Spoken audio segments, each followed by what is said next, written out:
Welcome top news today. Washington, Monica Robinson thought she was good identifying as a Republican right up until President Donald Trump's election. Now, nearly a year since his inauguration, she's wary. She called herself a weaker Republican, skirting a full embrace of the GOP after dizzying months of Trump tweets, feuds and scandals.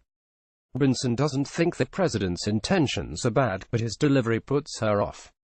The policies and the things that the GOP want to do, I feel like are on the right track, said the 30-year-old African-American who lives in Georgia and was one of several millennials interviewed by NBC News about Trump. The people they're having to use to get there, maybe not so much. Robinson is hardly alone. A recent NBC News Forward poll found that, overall, young Americans don't like what Trump has done as president so far. Half think he'll go down in history as a poor president, and his bad marks only get worse when it comes to millennials of color. But all hope may not be lost for the GOP. Conversations with a half-dozen young Americans between 18 and 34 from across the United States, all participants in the NBC News Forward surveys, found that while most aren't fans of Trump, they like or are open to some of the conservative policies he and the GOP are putting forward.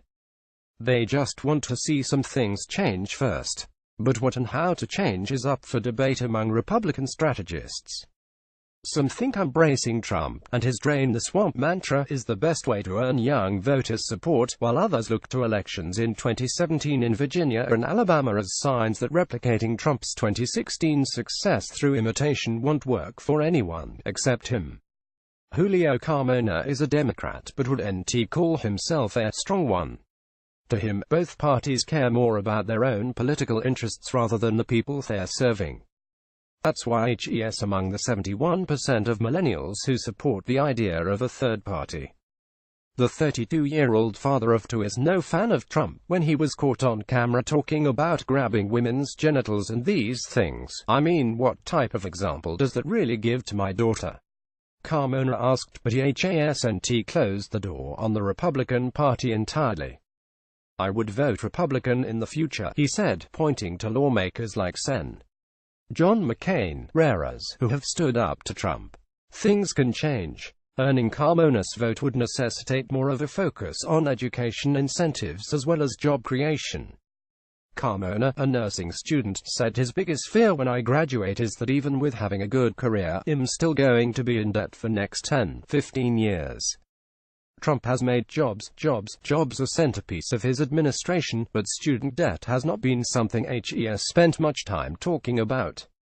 His administration has rolled back Obama-era guidance aimed at protecting student borrowers.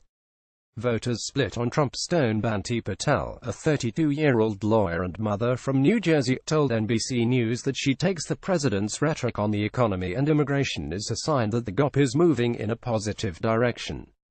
While other conservative-leaning millennials hesitated when asked if they identified as a Republican or Democrat, Patel affirmed her GOP affiliation without qualification. In an interview, she praised Trump's commitment to buying American products, not products made in China, and repeated the need for politicians to focus on American workers. But while Patel appreciates Trump's tough talk and policy agenda, others wish he would moderate his tone, a desire expressed by skeptical lawmakers, Washington insiders and Trump supporters alike. I'm not a Trump fan, but I like some of the stuff he's doing, said Taylor Smith, a 23-year-old Republican from Georgia. I just don't like the way he's going about it.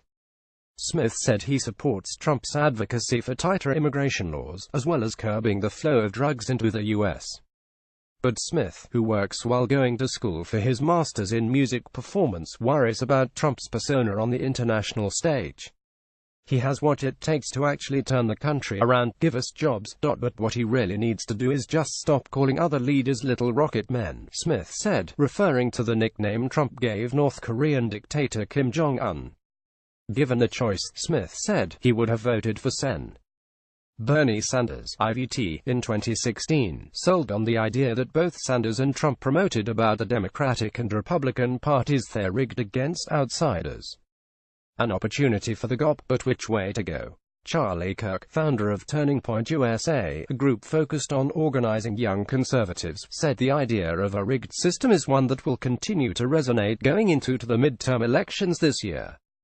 I think there's a lot of agreement among young people that the system is rigged and it's not working for the American people, Kirk told NBC News, adding that the president's attacks against corruption in Washington are an opportunity for Trump and other candidates in his mold to harness the widespread disdain among our generation towards politicians.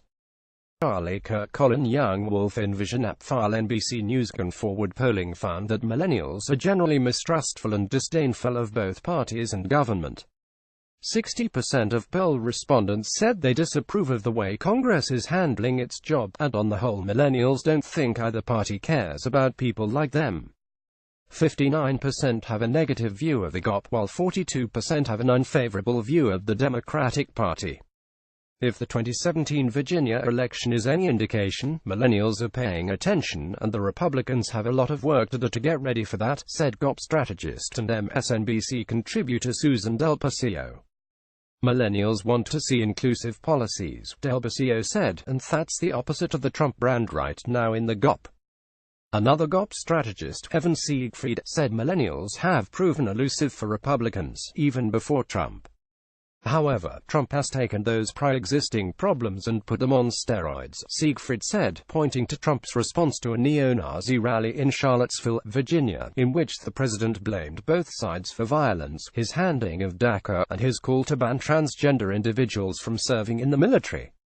Those things reinforced the caricature of Republicans as out-of-touch, old, crusty white guys that only look out for old, sad, crusty white guys, Siegfried said.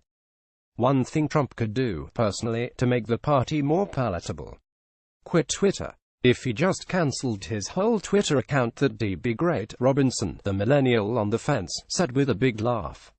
If that happened, she added, you know what? I think I'm gonna start listening to him now.